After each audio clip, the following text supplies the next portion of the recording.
وأشهد أن محمدا عبده ورسوله أرسله الله رحمة للعالمين فشرح به الصدور وأنار به العقول وفتح به أعينا عمياء وآذانا صما وقلوبا غلفا. اللهم صل وسلم وبارك على سيدنا محمد وعلى آله وأصحابه والتابعين وتابع التابعين والتابعين لهم بإحسان إلى يوم الدين. قالوا سبحانك لا علم لنا إلا ما علمتنا إنك أنت العليم الحكيم. قال رب اشرح لي صدري ويسر لي أمري واحلل عقدة من لساني يفقهوا قولي ولا حول ولا قوة إلا بالله العلي العظيم. أما بعد. Sahibul Fadilah wal Imam yang dihormati, yang dikasihi barisan dengan kuasa masjid, tuan-tuan haji, puan-puan hajah, muslimin muslimat yang dirahmati Allah Ta'ala sekalian. Alhamdulillah, setinggi-tinggi kesyukuran kita kepada Allah Subhanahu wa Ta'ala yang masih lagi memberikan kita kesempatan, kekuatan, kelapangan malam kehidupan, sehingga dapat sama-sama kita pada malam ini hadir ke tempat yang cukup mulia ini, dan dapat kita menyempurnakan solat fardu maghrib secara berjamaah. Kemudian alhamdulillah kita turut diberi kesempatan dan kekuatan untuk terus berada di dalam masjid ini, untuk kita mengikuti pula majlis ilmu. Mudah-mudahan insya-Allah segala semua amal saleh, amal kebajikan, amal ketaatan yang kita lakukan, kita berdoa dan berharap kepada Allah agar ia diterima oleh Allah Subhanahu wa Ta'ala. Hanya amalan yang Allah terima sahajalah yang dapat membantu kita seawal di alam barzakh, dan yang paling utama pada hari akhirat kelak. Dengan amalan yang Allah terima itulah akan menjadi sebab untuk kita mendapat rahmat Allah dan akhirnya menjadi penghuni syurga Allah Subhanahu wa Ta'ala. Dalam kehidupan kita ni tuan-tuan, ada dua perkara, ada dua kebimbangan. Perlu ada dua kebimbangan. Kalau ada dua kebimbangan ini, insya-Allah baik amalan kita. Pertama, bimbang, takut amalan kita Allah tak terima. Yang kedua, bimbang, takut-takut dosa kita tidak terampun, tidak diampunkan oleh Allah. Bila kita bimbang, takut-takut amalan tak diterima, maka ia akan menjadikan kita berhati-hati dalam melaksanakan satu-satu amal. Kita bukan sekadar melepaskan kewajipan, tapi kita menyempurnakan kewajipan. Bukan melepaskan kewajipan sahaja, tapi kita menyempurnakan satu-satu kewajipan. Kita buat betul-betul dengan harapan ianya Allah terima. Sebab itu salafus salih terdahulu, mereka bila buat satu-satu amalan, di akhirnya mereka akan minta doa pada Allah agar Allah terima amalan itu. Paling tidak mereka berkata, taqabbalallahu minna wa minkum. Mudah-mudahan Allah Ta'ala menerima amalan kami dan amalan kamu. Dan ucapan ini jugalah yang diamalkan oleh Nabi sallallahu alaihi wasallam dan juga para sahabat. Bila habis saja bulan Ramadan, selesai, antara ucapan taqabbalallahu minna wa minkum, Mudah-mudahan Allah Ta'ala menerima segala amalan yang telah kita kerjakan sepanjang Ramadan daripada kami dan juga daripada kami. Kebimbangan yang kedua, takut-takut dosa tidak diampunkan. Kalau ada kebimbangan itu, ia akan menjadikan pertama kita berhati-hati dalam segala tidak takut kita. Takut-takut tambah lagi dosa. Yang ada pun belum terampun, ditambahkan lagi dengan dosa-dosa yang lain. Dan yang kedua, akan menjadikan kita memperbanyakkan memohon keampunan daripada Allah dalam keadaan kita tidak pasti adakah Allah ampunkan kita ataupun tidak. Dalam ketidakpastian itu, kita perlu memperbanyakkan permohonan ampun daripada Allah Subhanahu wa ta'ala. Jadi mudah-mudahan insya-Allah akan sentiasa ada dua kebimbangan ini dalam diri kita. Kebimbangan yang akan memperbaiki amalan-amalan kita insya-Allah. Tuan-tuan muslimin muslimat yang dirahmati Allah Ta'ala sekalian, insya-Allah dalam kesempatan yang ada pada malam ini, kita akan menyambung perbincangan kita berkaitan huraian Al-Asma'ul Husna, nama-nama Allah yang baik, nama-nama Allah yang indah, nama-nama Allah yang sempurna. Para ulama meletakkan yang kata Al-Asma'ul Husna ni, dia ada 3 sifat utama. Kita bincang macam mana pun dia menampakkan 3 sifat yang utama yang terdapat pada Al-Asma'ul Husna. Yang pertama Al-Jamal, keindahan. Ada keindahan di sebalik nama-nama Allah ini. Jadi kita bincang macam mana pun, kita akan menampakkan keindahan itu di sebalik nama Allah. Walaupun nama Allah itu mungkin, sebagai contoh Al-Qahhar, Al-Jabbar, yang membalas segala kezaliman, sebagai contoh, nampak macam ada kekerasan, tetapi sebenarnya di sebalik nama itu ada ihsan dan kasih sayang Allah. Yang mana Allah kalau membalas kezaliman itu untuk hanya orang yang zalim, sebagai tanda kasih sayang Allah kepada orang yang dizalimi. Nampak keindahan di sebalik nama itu. Yang kedua, nama-nama Allah ni, ciri yang kedua adalah Al-Kamal, iaitu kesempurnaan. Tiada kecacatan. Nama-nama Allah tidak menggambarkan sesuatu kekurangan. Kalau manusia kita kata pemarah, itu kurang. Balas dendam itu kekurangan. Tapi Allah Ta'ala Zultiqam, Allah membalas kezaliman, dosa yang dibuat oleh hamba. Itu bukan sifat yang kurang bagi Allah. Tiada sifat kekurangan bagi Allah. Sebab nama-nama Allah itu bersifat dengan Al-Kamal, kesempurnaan. Begitu juga nama-nama Allah itu bersifat dengan sifat yang ketiga, iaitu Al-Jalal, keagungan, agung, hebat.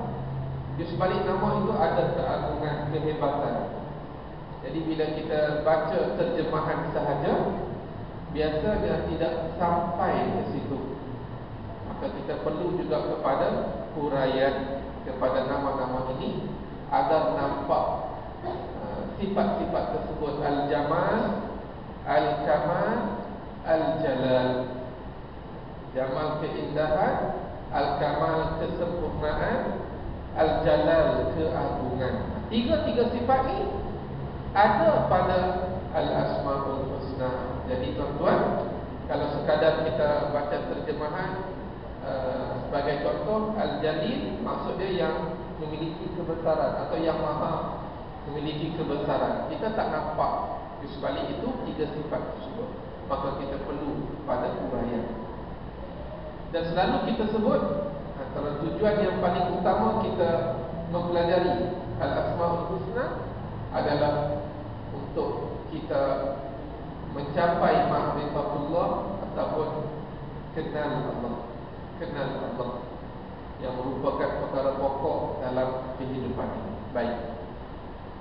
Malam ini kita sambung nama yang ke-40 dan seterusnya lah kita tengok. Mungkin dalam 3 atau 4 nama Al-Asmaul Husna yang akan kita gunakan. Pertama, nama yang ke-40 iaitu Al-Muqit. Al-Muqit. Al-Muqit ni jarang kita dengar dan jarang kita sebut. Al-Muqit, kalau kita nak faham, Al-Muqit ni dia berasal daripada perkataan qut. Qut dalam bahasa Arab bermaksud makanan yang diperlukan oleh tubuh, makanan yang menguatkan tubuh. Al-Muqit maknanya Allah Ta'ala yang maha memberi makanan yang diperlukan oleh hamba-hambanya. Bukan sekadar memberi, mencukupkan makanan. Perbuatan makan ni hari-hari lah kita. Sehari banyak kali kita makan. Sepatutnya di sebalik perbuatan makan itu atau makanan yang kita ambil itu akan membawa kita ingat Allah. Sebab nama Allah Al-Muqit. Walaupun kita nampak makanan tu barangkali kita beli di kedai ataupun isteri kita masak, orang bagi, tapi hakikatnya datang daripada Allah. Siapakah yang tumbuhkan tanaman? Daripada langsung tidak ada kepada ada. Yang tanaman itu kemudiannya dipetik daunnya, mungkin dijadikan sayuran, atau mengeluarkan biji-bijian, ataupun mengeluarkan buah-buah untuk dimakan. Asalnya Allah yang menumbuhkan. Al-Muqit. Begitu juga binatang-binatang. Daging yang telah dimasak, siapakah yang menghidupkan binatang itu? Allah. Jadi sepatutnya dalam perbuatan makan itu ada aspek akidah, iaitu kita meyakini dan menyedari makanan yang kita ambil itu datangnya daripada Allah. Jadi mengingatkan kita kepada Allah Subhanahu wa Ta'ala. Saya pernah sebut pada tuan-tuan, dalam perbuatan kita ni, setiap perbuatan kita ni, dia tidak terpisah daripada 3 sendi agama. 3 sendi agama ni dia bersekali dalam setiap tindak tanduk, iaitu akidah, yang kedua syariah, yang ketiga akhlak. Kita sebut dengan nama lain tauhid, fiqh, tasawuf. Dalam 3 sendi agama ni, setiap perbuatan kita dia bersekali benda ni. Sebagai contoh perbuatan makan, akidah yang terdapat pada perbuatan makan, kita dah sebut. Makanan yang kita ambil, kita meyakini dan menyedari ia adalah datang daripada Allah. Yang mana wajib kita zahirkan kesyukuran kepada Allah. Mesti sampai pada Allah. Pegang-pegang makanan, mesti sampai pada Allah. Itu sudah akidah. Dari sudut syariah ataupun fiqh, bagaimana? Makanan tadi mestilah halal. Halal dan tayyibah.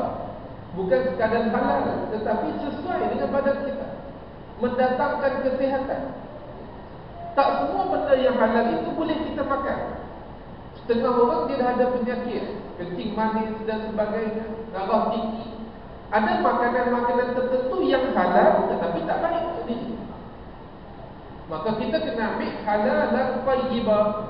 Kena tinggalkan yang syubhat, yang diragui. Itu fiqh syariah. Dari sudut akhlaknya pula, tasawufnya pula, makan itu bagaimana?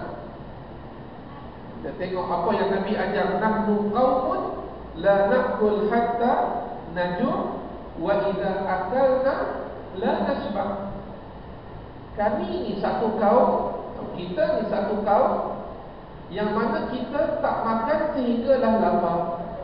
Dan andai kata kita makan pun tidak sampai kenyang. Itu tasawufnya, akhlaknya dalam kita makan itu. Kemudian di sana ada lagi akhlak lain, tidak gelojok, ambil makanan yang dekat dulu, seperti yang Nabi ajarlah. Jadi 3 sendi ini ada pada setiap tindak tanduk kita, termasuklah perbuatan makan yang kita nak kaitkan dengan Al-Muqit. Allah Ta'ala yang maha memberi makanan, bukan sekadar memberi, mencukupkan makanan. Dan uniknya Allah memberi makanan itu berbeza-beza. Allah jadikan antara makhluk ini makanan yang berbeza-beza. Manusia ada makanan jenis dia, binatang ada terbahagi dua, ada yang makan tumbuhan, ada yang makan daging. Dan semuanya ada bahagian masing-masing makanan. Sampailah binatang yang duduk dalam perut bumi pun ada bahagian makanannya. Kalau kita manusia ni, Allah jadikan kita akal, Allah berikan kita kudrah, kekuatan, supaya kita berusaha untuk mendapatkan makanan. Allah jadikan makanan itu datang daripada Allah. Allah jadikan sebab untuk mendapatkan makanan tadi. Sebab tu ikhtiar kita. Cuma kita tak bergantung pada ikhtiar itu, kita bergantung pada Allah. Sebab kena ikhtiar, kena sebagai usaha kita, selebihnya serah pada Allah. Sebab Allah yang telah menentukan bagaimana bahagian kita. Usaha tu kita dapat tak dapat itu urusan Allah Subhanahu wa ta'ala. Binatang, Allah tak jadi dia akal seperti kita. Dia boleh berfikir macam mana nak kerja keluar hari ini, tak ada. Tapi kita tengok binatang, burung yang keluar daripada sangkar itu, balik ada saja makanan. Ada saja makanan untuk anak dia. Jarang kita tengok anak kecil itu mati kebuluran. Mak tu balik sadar, ada sahaja makanan dia. Allah memberikan dia ilham ke mana untuk dia mendapatkan makanan. Pun di situ ada usaha. Dia kena keluar daripada sarang dia, pergi ke satu tempat, bawa balik. Allah jadikan sebab. Ini Allah Ta'ala Al-Muqit, yang maha memberi makanan yang diperlukan oleh tubuh dan mencukupkan makanan. Dan bayangkan kalau semua daripada makhluk ini makan benda yang sama. Benda yang sama bagaimana? Tapi Allah jadikan lain-lain. Ada yang makan tumbuhan, ada yang makan binatang. Binatang pula makan ni. Jadi satu kitaran cantik makanan yang Allah Ta'ala jadikan. Jadi itu Al-Muqit. Antara fadilat dan kelebihan Al-Muqit ni tuan-tuan, sesuai dengan maksud Al-Muqit, Allah Ta'ala yang maha memberi makanan yang diperlukan oleh tubuh dan mencukupkannya. Maka bagi sesiapa yang hidup dalam kesempitan, maka dia boleh banyak menyebut nama Allah yang Muqit, sambil-sambil dia berdoa minta supaya Allah Ta'ala luaskan rezeki. Di sana ada ulama yang pergi lebih jauh pada itu.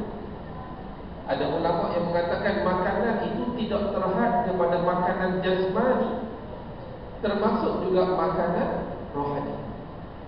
Maknanya Al-Muqit itu yang memberi makanan itu tidak sekadar makanan yang diperlukan oleh tubuh badan, tetapi juga makanan yang diperlukan oleh rohani, termasuk dalam makna Al-Muqit. Jadi makanan rohani ini apa dia tahu? Seperti ilmu, itu makanan rohani. Fizikal kita tak pandang benda tu makanan, tapi rohani kita, spiritual kita perlu, roh kita ni perlu kepada ilmu, menguatkan. Begitu juga perasaan-perasaan yang baik, sakinah, ketenangan, itu makanan kepada roh. Kasih sayang, itu makanan kepada roh. Jadi Allah jadikan makanan rohani dan jasmani di sebalik nama Allah Al-Muqit. Baik. Seterusnya nama yang ke-41 adalah Al-Hasib. Al-Hasib. Al-Hasib maksudnya Allah yang maha penghitung. Allah yang maha penghitung. Apa maknanya? Maknanya Allah Ta'ala menghitung amal baik dan buruk pada hari kiamat untuk diadili seadil-adilnya, untuk diberikan balasan yang sepadan dengan amalan yang telah dilakukan. Al-Hasib maknanya Allah Ta'ala menghitung amalan kita baik atau buruk untuk dibalas seadil-adilnya pada hari akhirat. Yang ini disebut surah Al-Anbiya ayat 47. Wa nadha'ul mawazin al-qisṭa liyaumil qiyamah fala tuzlamu nafsun syai'a wa in kana mithqala habatin min khardalin ataina biha wa kafa bina hasibin. Kata Allah Ta'ala, dan pada hari akhirat kelak kami akan meletakkan neraca timbangan yang penuh keadilan, maka tidak ada seseorang pun yang akan dizalimi pada waktu itu. Walaupun amalannya itu sebesar biji sawi sekalipun, nescaya Allah akan datangkan untuk dihitung. Kata Allah, wa kafa bina hasibin, cukuplah kami sebagai penghitung. Mana Allah yang akan menghitung amal ibadah kita sekarang ni. Masa kita beramal, kita pun tak tahu bagaimanakah nilai amalan kita. Al-yawm amalun bila hisab wa ghadan hisabun bila amal. Hari ini waktu kita beramal, tak ada siapa yang nak tolong kira hitung. Tapi esok setelah kita mati di akhirat, waktu dihitung tidak ada lagi amalan. Sekarang ni masa kita nak perpajakkan amalan. Sebab di antara amalan kita ni pun kita tak pasti. Seperti yang saya sebut di awal kuliah tadi, mana yang betul-betul Allah Ta'ala terima kan? Takut syok sendiri. Duk rasa banyak amalan, tapi tiba di sisi Allah, amalan yang menggunung, membukit itu akhirnya jadi debu yang berterbangan, habis. Sebab itulah adanya perbicaraan pada hari akhirat. Perbicaraan itu tujuannya adalah untuk menyaring amalan. Menyaring amalan, melihat amalan manakah yang boleh terima atau tak boleh terima. Yang kedua, kalau terima pula, berapa nilai dia? Berapa nilai? Sebab walaupun kita buat satu perbuatan yang sama, amalan yang sama, tidak semestinya pahala di sisi Allah sama. Mungkin kita semayang duduk soft sama, sebelah duduk belakang imam pun sama, tapi di sisi Allah akan jadi berbeza. Sebab Allah lah yang selayaknya menilai amalan, menghitung. Sebab Allah mengetahui segala-galanya, niat dan sebagainya, apa yang kita sembunyikan dalam hati, semuanya diambil kira untuk melihat kesempurnaan satu-satu amalan. Jadi hitung. Sebab itulah kata Sayyidina Umar, hasibu anfusakum qabla an tuhasabu, wazinu a'malakum qabla an tuzanu. Hasibu anfusakum. Hari ini kamu cuba hitung, kamu cuba kira amalan kamu. Sebab sebelum sampai satu masa, orang lain akan kira amalan. Waktu tu tak ada apa. Kalau kita kira-kira sekarang, agak-agak terlalu kurang amal soleh, kita punya kesempatan untuk memperbanyakkan amal. Kalau kita tengok-tengok banyak perkara dosa yang kita buat silap, kita sempat perbetulkan, sempat minta ampun pada Allah. Tapi esok nanti, setelah kematian pada hari akhirat, kalau dihitung waktu tu, itu muhtamat, tak hebat apa. Wazinu a'malakum qabla an tuzanu, kata Sayyidina Umar. Cubalah timbang-timbang amalan kamu sebelum amalan kamu tu benar-benar ditimbang pada hari akhirat. Timbang amalan itu sebut tadi. Agak-agak kita ambil hari ini sudah. Hari ini antara kebaikan dengan kejahatan, agak-agak bagaimana? Yang manakah yang lebih baik? Baikkah, jahat? Atau sama, atau tak tahu langsung? Tak tahu nak tentukan hari ini, tak tahu prestasi macam mana, tak. Lagi bahaya. Maknanya kita hidup ni tanpa ada perancangan dalam beribadah, mentaati Allah ni ikut sempat sahaja. Baik. Jadi itu Al-Hasib, Allah Ta'ala Maha Penghitung. Selain daripada maksud Allah menghitung amalan kita, maksud Allah penghitung juga Allah menghitung semua yang ada di makhluk ini. Kenapa? Kerana Allah menjadikan sesuatu itu dengan kadar yang telah ditentukan. Allah menjadikan sesuatu itu dengan kadar yang telah ditentukan, dan Allah bila mencipta perkara tersebut sesuai dengan kadar yang Allah tentukan. Mana Allah tahu bilangannya berapa. Allah Maha menghitung. Allah tahu. Kita tengok pasir di tepi pantai itu, kalau orang suruh kita kira, tak mampu juga. Tapi Allah tahu berapa. Ini begitu. Tak usah pasir lah, rambut atas kepala. Cuba kira rambut. Maknanya kita tak tahu, padahal paling dekat dengan kita. Tapi Allah mengetahui bilangan. Ini penghitung. Allah tahu berapa bilangan makhluk. Allah tahu berapa bilangan haiwan. Allah tahu berapa bilangan tumbuh-tumbuhan. Allah tahu bilangan segala-galanya di alam. Ini termasuk juga maksud Al-Hasib. Sekadar menghitung amalan itu makna yang paling utama. Hitung amalan di akhirat, nak bagi pahala dosa, akhirnya nak tentukan mana tempat kita. Yang kedua, Allah Maha Penghitung juga membawa makna Allah amat mengetahui segala bilangan yang terdapat di atas alam ini, pada alam ini. Bilangan manusia, bilangan haiwan, bilangan tumbuhan. Ini menunjukkan kelemahan kita. Kita sendiri yang di badan kita ni pun kita tak tahu. Tapi Allah bukan sekadar badan kita, keseluruhan makhluk yang ada di alam ini semuanya dalam pengetahuan Allah.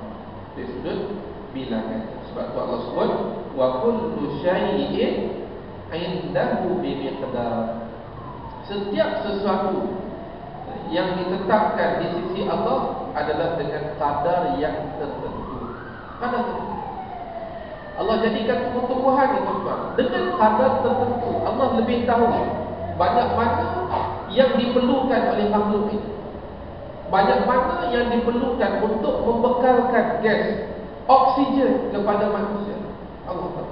Dan Allah cipta sesuai dengan kadar yang telah ditetapkan itu. Berapa bilangan spesifik, tepat. Tapi oleh kerana sifat tamak manusia, dia mengambil berlebih-lebihan, maka akhirnya kerosakan pun berlaku. Itu yang Allah Ta'ala sebut, zaharal fasadu fil barri wal bahr bima kasabat aydina. Berlakunya kerosakan di darat dan di laut hasil tangan-tangan manusia. Sebab Allah jadikan sudah sesuai. Kadar itu, kadar ini sudah sesuai. Tapi sifat tamak manusia yang mengambil berlebih-lebihan, merosakkan perkara yang tidak perlu, akhirnya mereka menanggung kerosakan akibat bencana tangan-tangan manusia yang melakukan kerosakan. Baik, itu makna hasib. Termasuklah hasib juga kadar air hujan yang diturunkan, tumbuh-tumbuhan yang ditumbuhkan, semuanya telah ditetapkan oleh Allah bilangannya. Baik, itu makna Al-Hasib. Saya cepat-cepat saja tuan-tuan. Seterusnya nama yang ke-42 adalah Al-Jalil. Al-Jalil. Al-Jalil, kalau tuan-tuan jumpa sebelum ni, Al-Kabir, Al-Azim, Al-Jalil. Tiga nama ni dia hampir sama. Kalau kita lihat terjemahan secara perkataannya, terjemahan harfiahnya, kebanyakannya terjemah yang maha besar, yang maha agung. Sedangkan ketiga-tiga nama ni ada beza. Kalau Al-Kabir itu yang maha besar, merujuk kepada keagungan Allah pada zat, zat Allah, keagungan Allah pada zat Allah. Yang tu kita pun tak boleh bayang zat Allah macam mana. Saya dah sebut dahulu, macam mana kita nak tahu keagungan Allah pada zat Allah ni? Tak usahlah bayang zat Allah tu, tengok alam ni sudah. Tengok bagaimana keluasan dan besarnya alam ini Sepandai-pandai manusia, sehebat-hebat manusia, dia tak dapat meneroka keseluruhan alam. Malah nak menetapkan alam ni sampai mana pun belum mampu. Alam ni pun tak mampu kita nak fikirkan, nak meroka. Ini kan pencipta kepada alam ini. Ini Al-Kabir, keagungan Allah pada zat. Kalau Al-Azim, kita terjemah yang Maha Agung. Al-Azim ni adalah keagungan Allah pada segala-galanya, pada zat, pada sifat, pada perbuatan, pada makhluk yang Allah ciptakan. Semuanya menampakkan keagungan Allah. Terjemah yang Maha Agung. Agung ni kira nombor 1.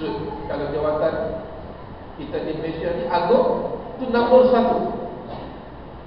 Kenapa? Kerana jawatan tertinggi Agung. Agungnya Allah itu mutlak keseluruhannya. Manusia, agungnya manusia itu kerana satu-satu kelebihan. Mungkin lebih jawatan, tidak pada fizikal, dia sakit juga macam orang biasa. Mungkin hebat pada ilmu, diagungkan dengan sebab ilmunya, tapi tidak pada materialnya, tidak pada jawatannya. Itu manusia. Dan keagungan manusia ini, kehebatan manusia itu pula dia terhad dengan masa. Sampai satu masa hilang. Yang diagungkan itu tidak lagi diagungkan. Tapi Allah keagungannya mutlak, yang kita sebut Al-Azim.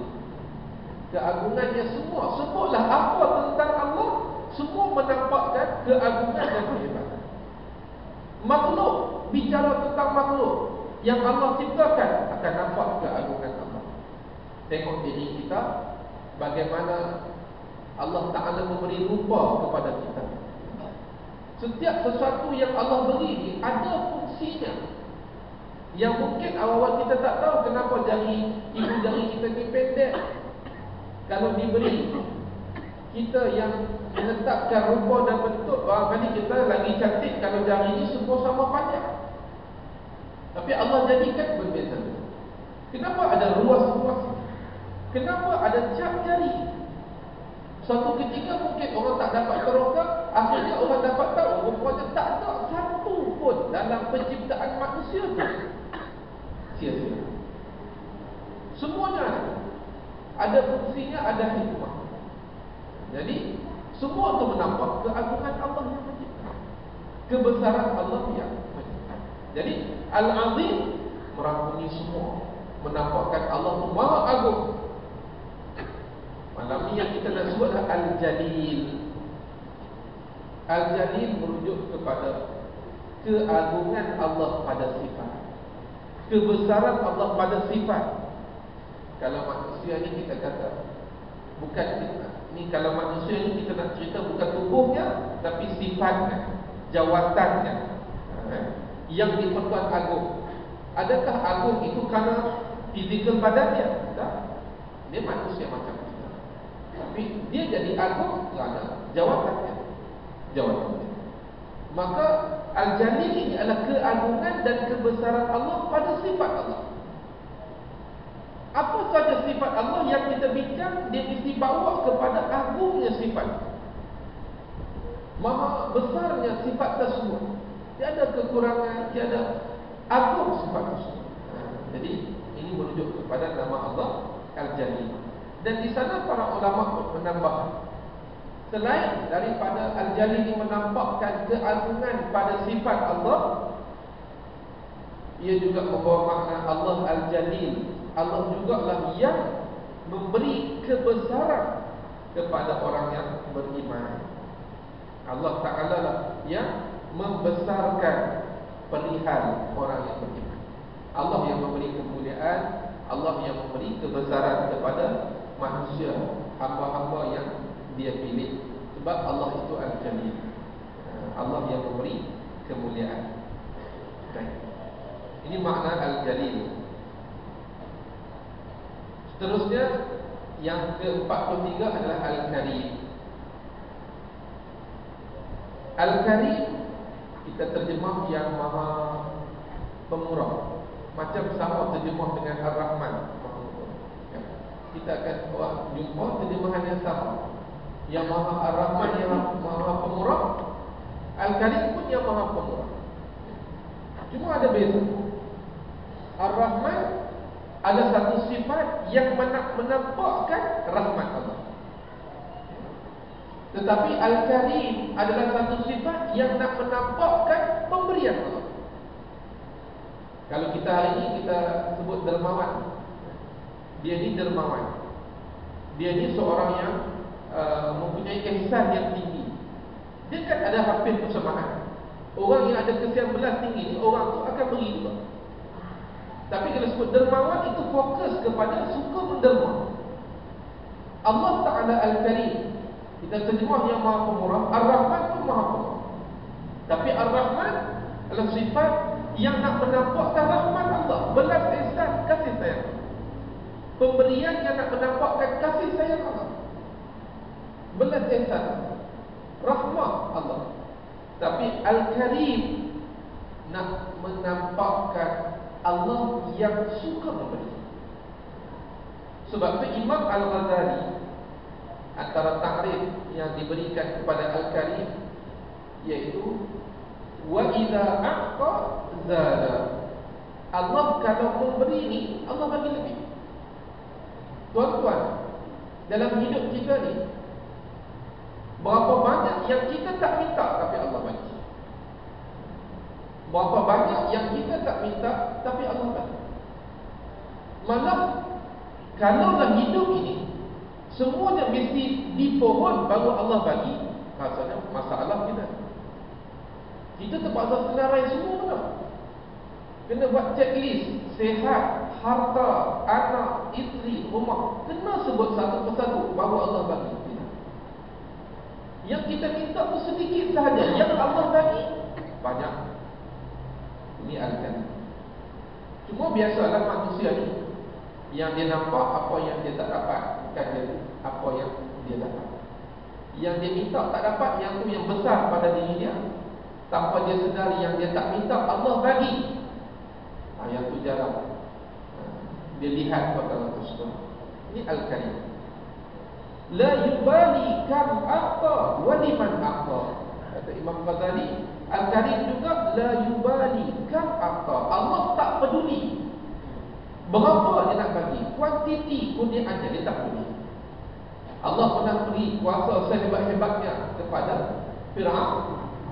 Allah pernah bagi harta sebanyak-banyaknya kepada Qarun. Allah tak pernah melihat kuantiti pemberiannya. Ini dermawan.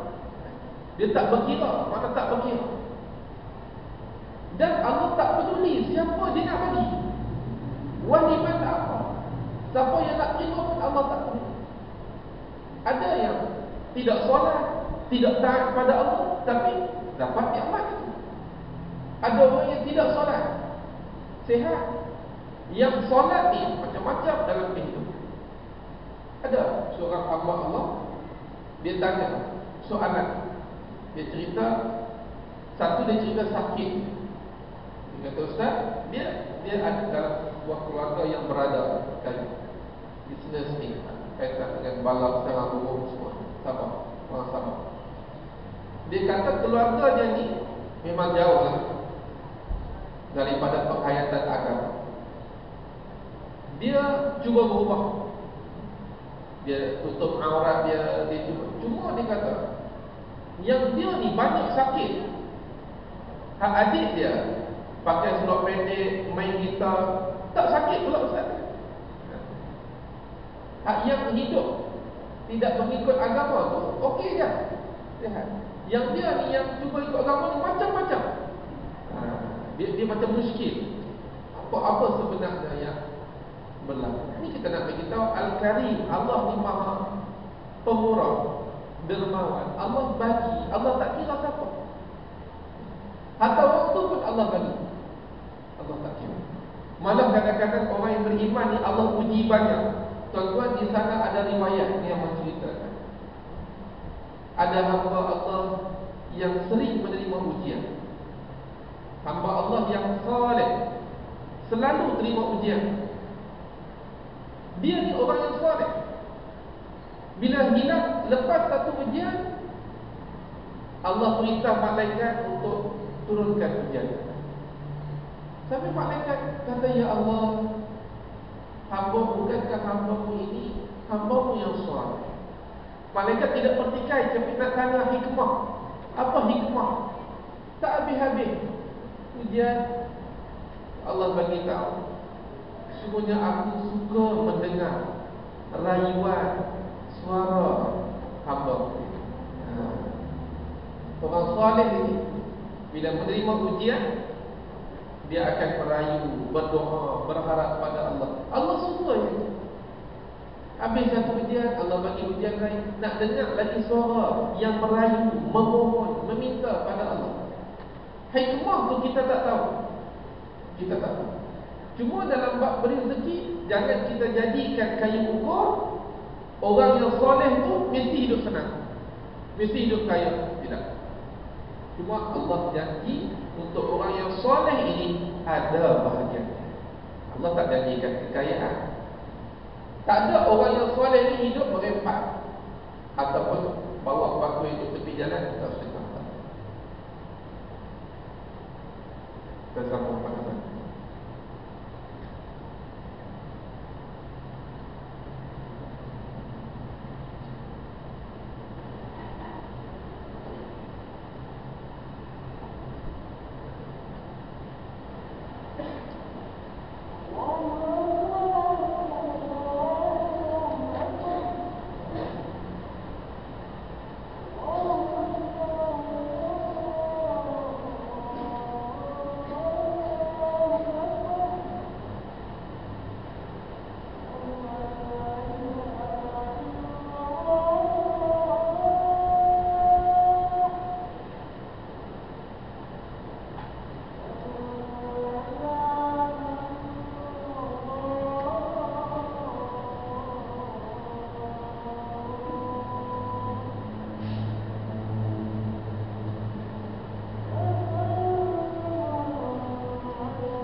Kita sambung sikit lagi.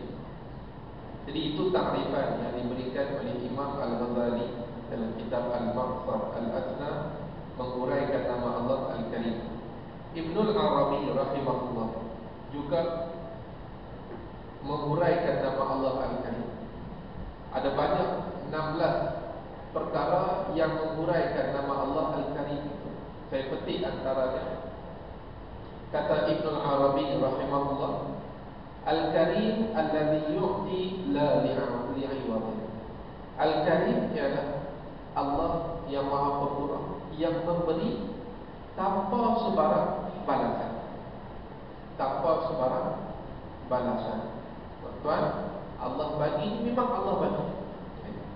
Allah tak mengharapkan aku bagi banyak, kamu ibadah banyak. Malah kita ni Allah beri tak beri, wajib ibadah pada Allah. Miskin kaya mesti taat kepada Allah Ta'ala. Bukan sebab makin banyak harta baru dia jadi ibadah dia makin kuat, sikit harta ibadah kurang tak. Allah memberi la bi'iwadih, tanpa balasan. Memang Allah nak bagi semua. Yang kedua kata Ibn Arabi, alladhi yu'ti bighairi sabab. Allah memberi tanpa sebab. Ada ketika memang Allah jadikan rezeki itu ada sebabnya untuk kita capai, dapat. Tapi ada ketikanya Allah bagi rezeki itu tanpa sebab, tak dijangka-jangka dapat. Ini tunjukkan Allah Ta'ala itu Al-Karim. Yang ketiga, alladhi la yubali man a'ta. Allah tidak peduli siapa yang diberi. Ini seperti yang disebut oleh Imam Al-Ghazali, hatta yu'tiya man yaluhu, sehingga Allah Ta'ala memberi kepada orang yang mencercanya. Ini tahap pemurah paling tinggi lah. Mutlak pemurah Allah Ta'ala, hatta orang yang mencerca Allah masih dapat rezeki dan makan. Berbeza dengan sifat manusia yang lemah.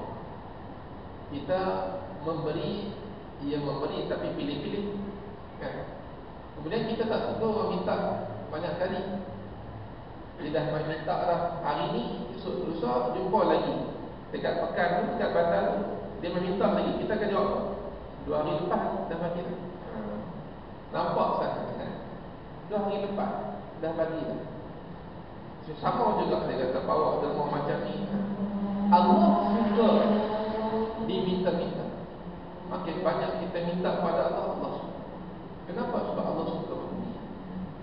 Berbeza dengan manusia. Jadi Allah memberi ni, Allah tak tengok siapa, hatta orang yang mencelanya dapat.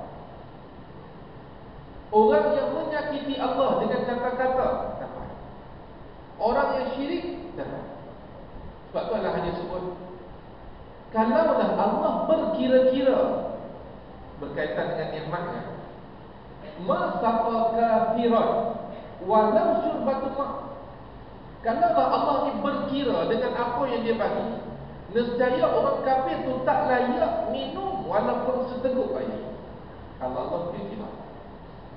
Tapi hari ni orang syirik ke, orang tak beriman ke, dia dapat nikmat-nikmat juga. Dia dapat makan, dia dapat kesihatan. Bukankah ini menampakkan Allah itu Al-Karim? Cuma dalam konsep kurniaan Allah itu bukanlah semesti yang kita nak, kan? Seperti yang Allah Ta'ala kehendaki. Allah dah tetap dah, kita tak tahu, kan? Malah takdir ini telah pun sempurna 50,000 tahun sebelum Allah ciptakan makhluk. Semua dah settle, kita tak tahu. Yang kita disuruh adalah berikhtiar berusaha. Itu urusan, dan ikhtiar usaha itulah pahala untuk kita. Allah beri pahala mengikut ikhtiar usaha itu. Allah tak bagi pahala yang mana kaya pahala lebih, yang mana akhirnya jadi miskin pahala kurang. Tak ada. Sebab kaya miskin itu urusan Allah. Allah dah tetapkanlah siapa di kalangan kita yang akan jadi kaya, siapa yang miskin. Itu Allah ada dalam ilmu Allah. Tak ada siapa tahu, dan kita tak disuruh mencari takdir itu. Yang kita diarahkan, diperintah supaya berikhtiar, berusaha untuk mendapatkan apa yang kita nak. Sebalik ikhtiar usaha itulah terletaknya, terdapatnya ganjaran di sisi Allah. Siapa yang usaha lebih, pahala lebih. Siapa yang tak ada usaha, tak ada lah ganjaran di sisi Allah Subhanahu wa Ta'ala. Jadi Al-Karim itu, tuan, Allah Ta'ala yang Maha Pemurah. Allah memberi lebih daripada apa yang kita minta.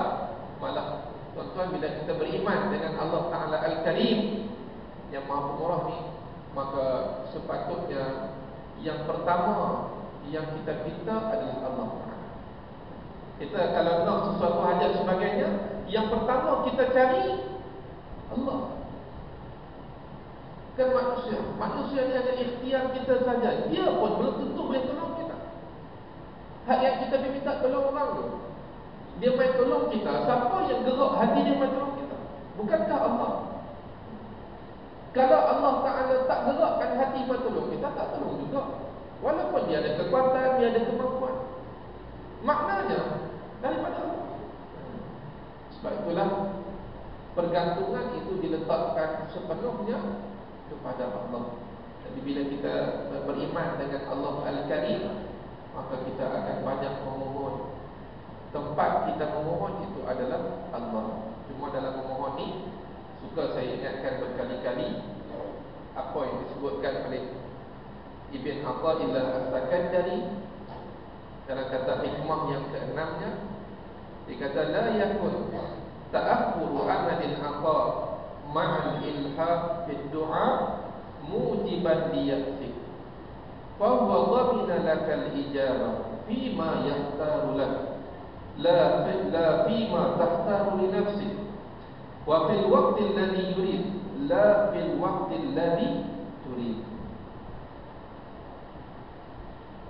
Kata Ibn Athaillah As-Sakandari, janganlah sebab lewat memperolehi apa yang kamu nak, di samping kamu bersungguh-sungguh berdoa, menyebabkan kamu putus asa.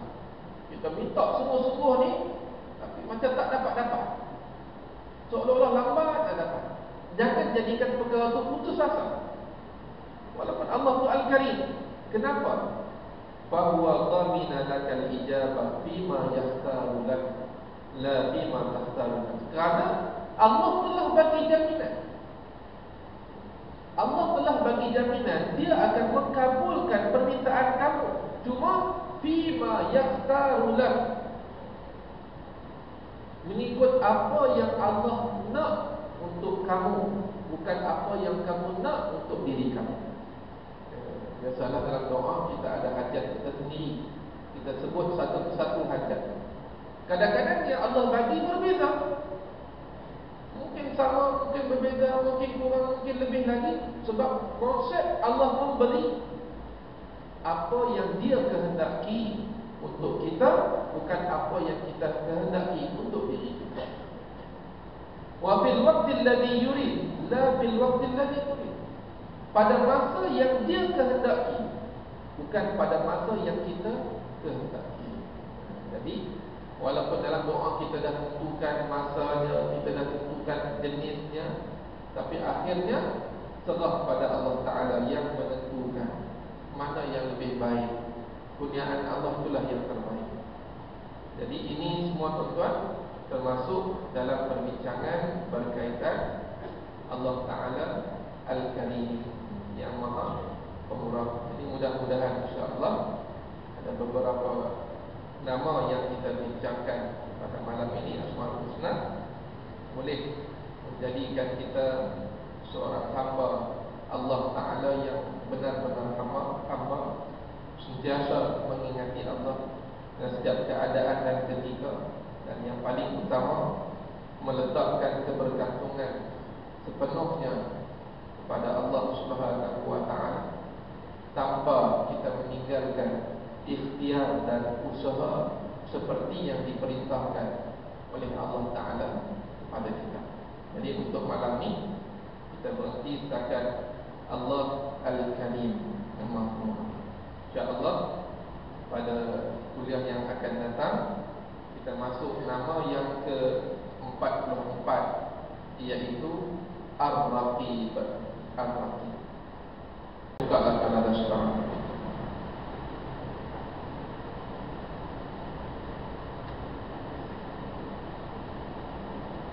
Tuan-tuan, mudah-mudahan insya-Allah apa yang disampaikan ini ada manfaatnya untuk diri saya yang utamanya dan diri kita semua. Aku qauli hadza wa astaghfirullah ta'ala li wa lakum.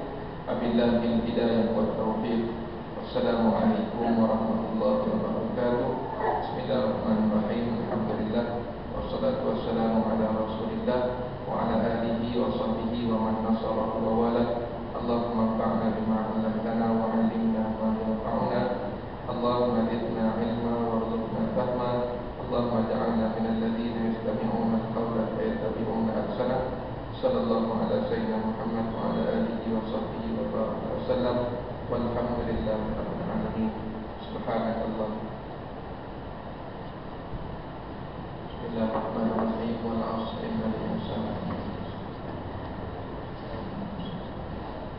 Wallahu a'lam.